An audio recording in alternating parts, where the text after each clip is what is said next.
दोस्तों emperor classic 2024 खत्म हो चुका है और फिल हीथ की बात फिर से सच निकली। उन्होंने विलियम बोनैक को इस बार बोला था कि वो बहुत अच्छे दिख रहे हैं और विलियम बोनैक ने ये एम्प्रो क्लासिक जीत लिया है। इससे पहले फिल हीथ ने रायन टेरी के लिए बोला था वो बहुत अच्छे दिख रहे थे, तो पिछले साल का mister Olympia men's physique Ryan Terry ने जीत लिया था। तो फिल हीथ की बात पर अब आंख बंद करके भरोसा किया जा सकता है। खैर हम बात करते हैं इस शो की, क्या हुआ, क्या देखने के लिए मिला। अब देखो यहाँ पर ये 3 टॉप के एथलीट्स थे जिनसे हमें उम्मीद थी कि ये तीनों हमें टॉप 3 में देखने के लिए मिलेंगे। पहला नाम विलियम बोनैक, सेकंड नाम बहरूज तबानी और थर्ड नाम माइकल क्रिजो। इनके साथ में एक चौथा एथलीट भी जुड़ गया जो कि ज़्यादा एक्सपेक्ट किसी ने किया नहीं था उनको। ये नाम आता है ससन हिराती।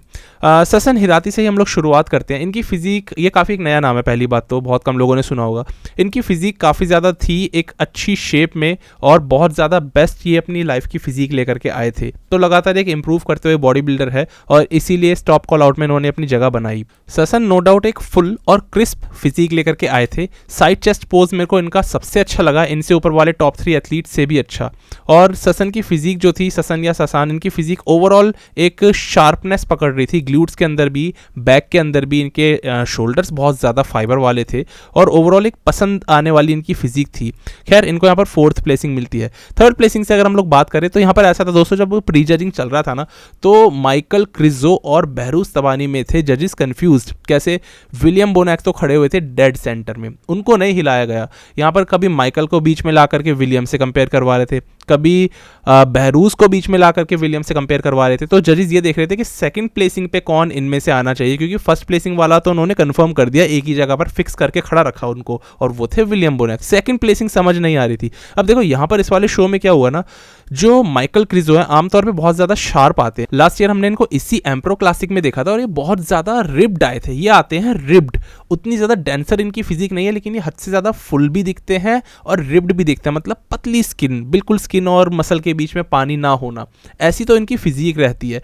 पर इस बार ना ये इस वाले शो में सॉफ्ट आ गए। हालांकि पिछले साल के ये चैंपियन थे, तो देखा जाए इस बार ये डिफेंडिंग चैंपियन थे, अपना टाइटल इनको बचाना था, लेकिन उसको बचाने में ये नाकामयाब रहे। ये सीधा 3rd प्लेसिंग पे चले गए। माइकल और यहाँ पर बहरूज तबानी में कहीं ना कहीं जजेस को कंफ्यूजन तो थी, लेकिन ओवरऑल माइकल की सॉफ्टनेस ने उनको पीछे रखा। देखो इस वाले लाइनअप में सबसे ज़्यादा अगर बड़े एथलीट थे वो थे माइकल क्रिजो, बाकी के इनसे टॉप 2 एथलीट्स विलियम और बहरूज दोनों इनसे साइज में छोटे थे। पर माइकल सिर्फ और सिर्फ हारे हैं अपनी कंडीशनिंग की वजह से। इसमें बहुत ज़्यादा सॉफ्ट दिखाई दिए, ग्लूट्स में उस तरीके से रेजर शार्प फाइबर्स नहीं दिखाई दिए। माइकल ओवरऑल एक सॉफ्टनेस के साथ थे। यहाँ पर बहरूज ने क्या करा, बहरूज ने भाई मौके का फायदा उठाया, एकदम बढ़िया अपनी फिजिक डिस्प्ले करी। कहीं ना कहीं बहरूज तबानी की फिजिक ज़्यादा क्रिस्प थी माइकल क्रिजो के मुकाबले और एक अच्छा फ्रेम वो कैरी करते हैं। तो बहरूज की फिजिक की खासियत ये थी कि ओवरऑल एक अच्छा स्ट्रक्चर है सबसे ज़्यादा, अगर मैं बाकी सारे एथलीट से इनको कंपेयर करूं, और इसीलिए यहाँ पर 2nd प्लेसिंग पर आ गए। बहरूज तबानी के साथ हमने एक छोटी सी दिक्कत देखी पोजिंग में। जब वो अपने बैक के पोजिस कर रहे थे तो ग्लूट्स को वो कस नहीं रहे थे और उनके पैर बहुत ज़्यादा काँप रहे थे, एक शेकिंग दिखाई दे रही थी, जिससे कि समझ आता है कि पोजिंग प्रैक्टिस कहीं ना कहीं उनकी एक पीछे रह गई, या फिर लो ब्लड शुगर होने की वजह से भी एथलीट्स कांपते हैं। तो ये चीज़ें हमने देखी यहाँ पर बहरूज तबानी के साथ। खैर विलियम को उन्होंने अच्छा खासा पुश करा दोस्तों। स्कोर कार्ड्स की बात करूंगा तब समझ आएगा आपको। 1st नंबर पर इसके अंदर आते हैं विलियम बोनैक, और इस फिजिक को विलियम बोनैक की काफ़ी सारे लोगों ने कंसीडर करा है one of the best physique of his life. ये एक बहुत बड़ी बात है कि एक एथलीट लगभग 1-1.5 साल बाद compete करने आता है। इस शो से इनको ओलंपिक की क्वालिफिकेशन लेने की उम्मीद काफ़ी ज़्यादा थी और इन्होंने जीत भी लिया ये शो। पर मैटर करता है किस तरीके से। विलियम ने इस वाले शो के अंदर ना एक बड़ी ही अलग किस्म की फिजिक डिस्प्ले करी। इनके साथ क्या हुआ कि विलियम ना इस बार बहुत छोटे थे साइज में। ये वो विलियम बोनैक नहीं है जो 2018-19 में देखते थे हम लोग, और ये अपडेट्स में ही देख करके मैंने आपको बता दिया था लास्ट वीडियो में।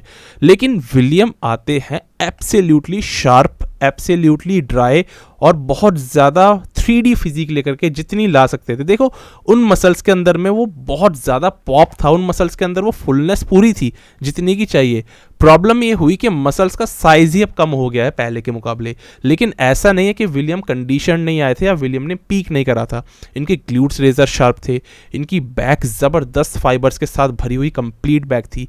फ्रंट से इनकी बॉडी में लगातार फाइबर्स दिख रहे थे। पर हो क्या रहा है, चेस्ट में मास कम हो गया, शोल्डर्स छोटे हो गए, आर्म्स छोटे हो गए, इवन लेग्स भी इनके छोटे हो गए और कहीं ना कहीं बैक भी।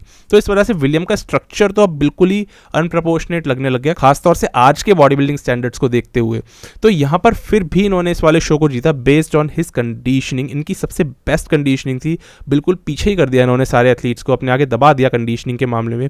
और विलियम बोनैक ने जब ये शो जीता ना, तो इतने ज़्यादा ये इमोशनल, इतने ज़्यादा रोते हुए बात कर रहे थे, ऐसा लग रहा था मानो किसी ने ओलंपिया जीत लिया हो। एक बॉडी बिल्डर को मिस्टर ओलंपिया जीत करके शायद उतनी खुशी नहीं होती होगी जितनी कि विलियम को ये वाला शो जीत करके खुशी हुई। और वो एक्सप्रेस कर रहे थे स्टेज पर इस शो को जीतने के बाद, अपनी फीलिंग्स अच्छे से उन्होंने दिखा दी। उन्होंने बोला कि दुनिया उन पर विश्वास नहीं कर रही थी, काफ़ी सारे लोगों को उन पर डाउट था, 42 साल की इनकी उम्र हो चुकी है, ऐसे में इस वाले शो को जीतना और ओलंपिया में इस साल की प्लेसिंग और अपनी जगह बना लेना इनके लिए बहुत बड़ी अचीवमेंट है। तो मैं बहुत खुश हुआ इनकी इस वाली चीज़ को देख करके, कितने ज़्यादा डेडिकेटेड हैं और खुशी होती है इनको इस वाले शो को जीत करके। सही में इतनी खुशी मिली जितनी किसी को मिस्टर ओलंपिया जीतने से भी ना मिलती हो, और ये बहुत कमाल की बात है। विलियम बहुत अच्छे दिखे, बस कहीं ना कहीं ओवरऑल इन्होंने मास अपने अंदर लूज़ करा है, लेकिन इन्होंने परफॉर्मेंस बहुत ही सॉलिड दी। एक पुराने एथलीट होने के नाते एक डेंसर फिजिक इन्होंने दिखाई as compare to other 2 athletes जो इनके साथ में खड़े हुए थे। कंडीशनिंग में कोई कॉम्प्रोमाइज़ नहीं करते बोनैक, फैबुलस जॉब। छोटे होते हुए भी एक नया अवतार दिखाया, और अभी भी काफ़ी सारे लोग ऐसे हैं जो खुश नहीं है इनके इस वाली फिजिक से, कुछ लोग हैं जो बहुत ज़्यादा खुश हैं। तो लोगों के काफ़ी अलग अलग किस्म के दो तरफा कमेंट्स आ रहे हैं विलियम की इस फिजिक के लिए। स्टिल हम लोग उम्मीद करेंगे कि बोनैक अपनी खोई हुई मसल्स को वापस लेकर के आए और ओलंपिया में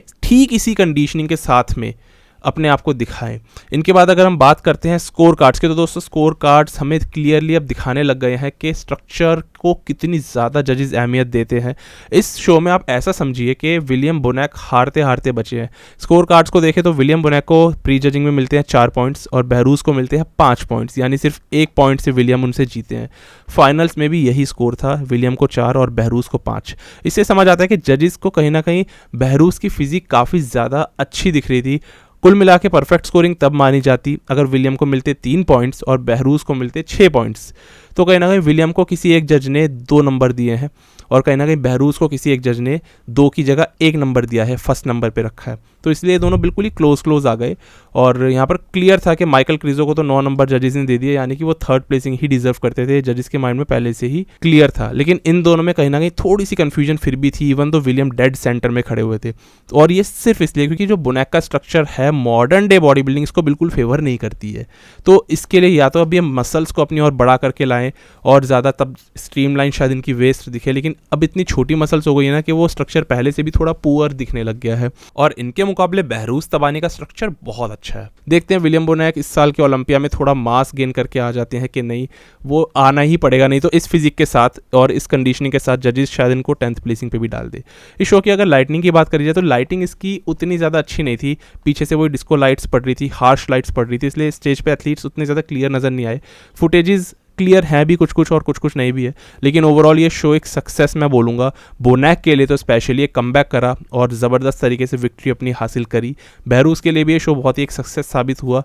कहीं ना कहीं माइकल क्रिजो हार गए, खुद अपने पहले वाले वर्जन से भी कम्पीट नहीं कर पाए जो पिछले साल इन्होंने दिखाया था, और बहुत ज़्यादा सक्सेसफुल ये शो रहा ससन हिराती के लिए भी। तो ये थे टॉप 4 एथलीट्स, ये था पूरा एम्प्रो क्लासिक 2024 का। आप बताओ आपको क्या कहना है।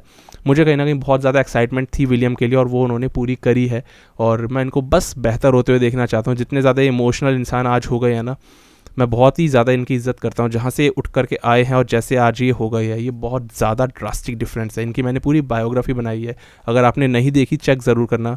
मैं खुद इमोशनली काफ़ी बह गया था उसको बनाते बनाते, 2 पार्ट्स में बनी है और काफ़ी डिफरेंट इंसान हो गए। अपनी जर्नी बहुत ही अलग इन्होंने कर ली है इस स्टेज पे। खैर देखते हैं, विलियम से मेरे को बहुत उम्मीदें हैं ओलंपिया के लिए, देखते हैं क्या करते हैं ये। बस दोस्तों अभी के लिए इस वीडियो में इतना ही था, अब मिलते हैं अगली वीडियो में, तब तक के लिए स्टे ट्यून्ड, गुड बाय, शुक्रिया।